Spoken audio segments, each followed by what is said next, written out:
Hi guys, Marcus here and welcome to Chinese Entertainment Update, September 5th, 2024. I release episodes every Tuesday, Thursday, and Sunday between 7 and 10 p.m. Pacific Time. This is episode 882, and the rundown with timestamps is in the description box below. Now, because I use Chinese names quite a bit on my show, if you want the English spelling of them, you can turn on subtitles. I create them myself. In today's episode, Chao Xue Lu with Landy and Ruipeng wraps filming.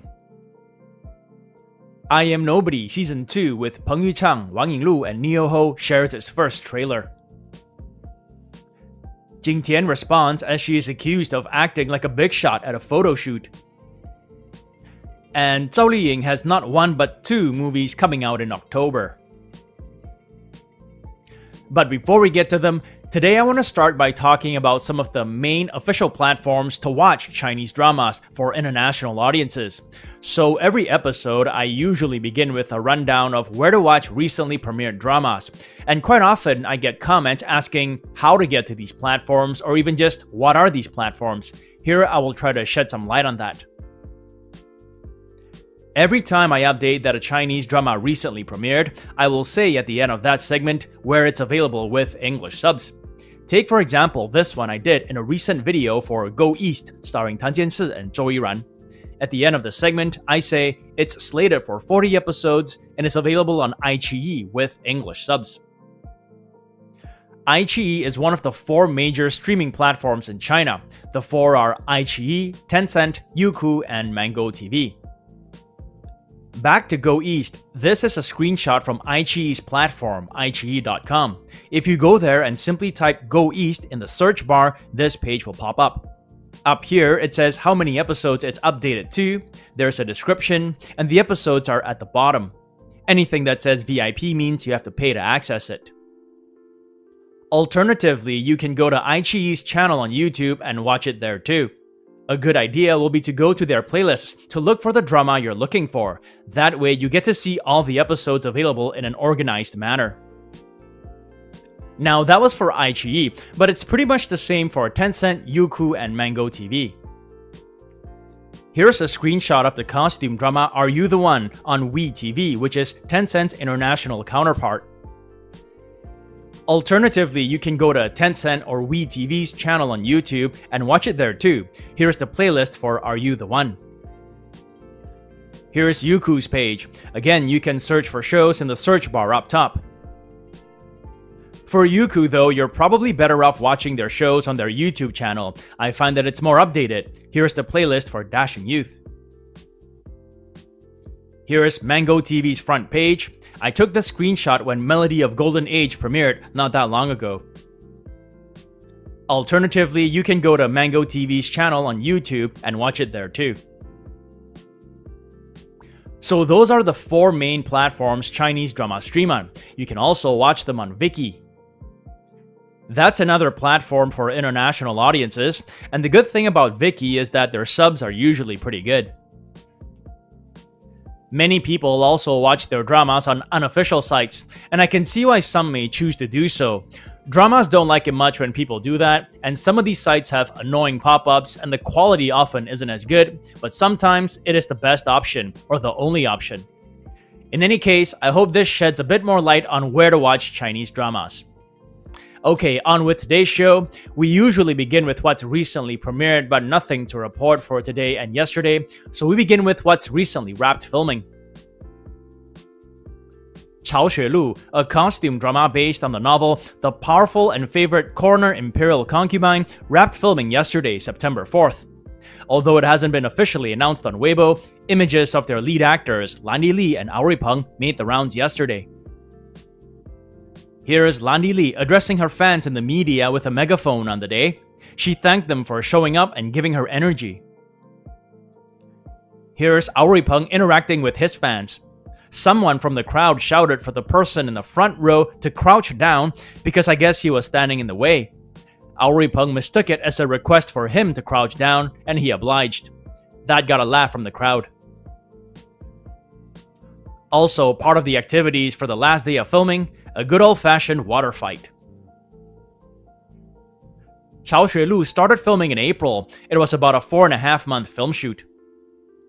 In it, Landy Li plays the daughter of a Dali temple minister. She relies on her superb medical and forensic skills to join hands with the prince, played by Ruipeng, to solve cases and clear her father's name. The drama is slated for 36 episodes and will stream on iQIYI. Next up for drama updates, I Am Nobody Season 2 recently shared their first trailer. I Am Nobody Season 1 is a popular fantasy drama that came out last year. It did well with audiences and currently has an 8.1 average score from almost 127,000 ratings on Douban. Season 2 was officially announced in February this year, and yesterday they shared images of their returning lead cast, which includes Peng Guanying, Wang Yinglu, and Neo Ho. Putting in a guest appearance this season is Vicky Chen. They also released their first trailer yesterday. In the sequel, Zhang Chulan and Feng Baobao, played by Peng Guanying and Wang Yinglu respectively, return for a new mission. They are tasked to hunt down a rogue agent, played by Vicky Chen, who had killed her superior and absconded. Their investigation takes them to a village that is headed by Ying Fang's character. I Am Nobody Season 2 is slated for 12 episodes and will stream on Youku. Lastly, for drama updates, there's been this rumor that hasn't gone away in a while now regarding a drama pairing of Zhao Lusi and Peng Guanying. The drama's title is Liu Yu, and it seems the tentative English title is Almost Lover. According to the speculation that's been shared by many bloggers, including some usually reliable ones, directing is Deng Ke, who also helmed The Legend of Shen Li, and filming will commence in October. Zhao Lusi's last drama to air was last year's The Last Immortal. Since then, she's completed filming for The Story of Pearl Girl and is currently filming Love's Ambition. Peng Guanying's last drama to air was The Tale of Rose, in which he had a supporting role. His upcoming projects include Secrets by the Sea and In Darkness. Almost Lover follows the modern-day love story between Ran Yu and Teng Yi, the lead female and male characters respectively. The two have an on-again, off-again relationship that spans many years. I will update again if anything official gets announced. That's it for drama updates. Moving on, celebrity updates, and today we begin with Jing Tian, who was recently accused of acting like a big shot. Yesterday, a netizen by the name of Peng Peng shared a post that caused huge ripples on Weibo. In it, Peng Peng, who claims to be quote-unquote someone responsible for fashion photo shoots, complained about certain female artists acting like divas. He mentioned, among other celebs, the female and male leads of a TV series who were shooting promotional photos in a bamboo forest in Hengdian. He said the female artist was late and made the male lead, surnamed Xu, wait in the rain for 20 minutes. After arriving late, she still insisted on eating first before putting on makeup. Peng Peng's claims led to the hashtag Harper's Bazaar staff reveals Jing Tian acts like a big shot to trend. In 2 days, the hashtag had garnered almost 100 million views. Speculation was that this was the Harper's Bazaar photo shoot Peng Peng was referring to. Jing Tian and Xu Kai did this photo shoot in a bamboo forest, and it was for their drama Wonderland of Love. This video clip was released in November last year.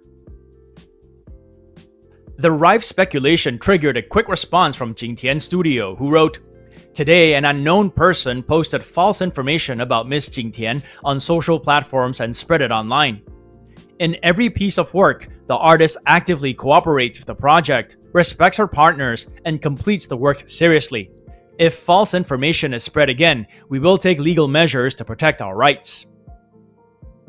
Harper's Bazaar also responded. They said that after an internal investigation, the person who made the claims is not a Harper's Bazaar staff member. They added that the content disseminated online does not represent the views of their magazine. Lastly, for celebrity updates, just a quick mention that Zhao Liying has 2 movies coming out in October. The hashtag Zhao Liying has 2 new movie releases in October trended earlier today. In 12 hours, it had garnered over 15 million views. The first movie to announce their premiere date was Tiger Wolf Rabbit. It will hit theaters in China on October 1st. The dark crime drama follows three parents, played by Xiaoyang, Zhao Liying, and Liu Ye, who have all lost a child to kidnappers. The three make a deal and embark on a journey to seek revenge. The other movie is the suspense thriller Unseen Sister. It will hit theaters in China on October 26th. Zhao Liying plays a small-town girl who's worked her way up to become a well-known actress. One day, she receives a blackmail letter, and her dark past comes back to haunt her. At the same time, her sister, played by Xin Zhelei, whom she had lost contact with many years ago, suddenly reappears. Is it merely coincidence, or is there a greater significance behind it? If you want to catch these movies, hopefully there's a theater near you that screens them. If not, you may have to wait until they drop online, but it usually is a little while before that happens. That's it for celebrity updates. And on that note, it's Thursday today, so time for another segment of my predictions for this Sunday's top 10 champions. As you guys know, every Sunday we do the top 10 Chinese web and TV dramas of the week. In this segment, I give some of my thoughts and predictions as to who the champions will be. To recap, last week's top web drama was Escape from the Trilateral Slopes with Guo Qiling and Francis Ng. And the top TV drama was A Lonely Hero's Journey with Joseph Zheng and Zhang Songwen. I'm backing two new winners this week. Are You the One with Zhang Wanyi and Wang Churan opened with an impressive score of 8.0. It battled with Escape from the Trilateral Slopes for top spot all last week and just lost out, but this week I think they may just come out on top. For TV dramas, Born to be the One with Yin Tao and Wang Xiao has been dominating the daily charts, so I'm pretty sure they will come out on top. So that's Are You the One and Born to be the One to be champions this week. What do you guys think? And that's been another segment of my predictions for this Sunday's top 10 champions. Before I let you guys go, I want to give a big virtual hug to Patrick Tran, who recently became a patron on my Patreon. Thank you for your support, Patrick. And that brings us to the end of this episode. Have a great weekend, and I'll see you guys Sunday. As always, stay safe, and I wish you clear blue skies, good health, and happiness. Until next time, cheers!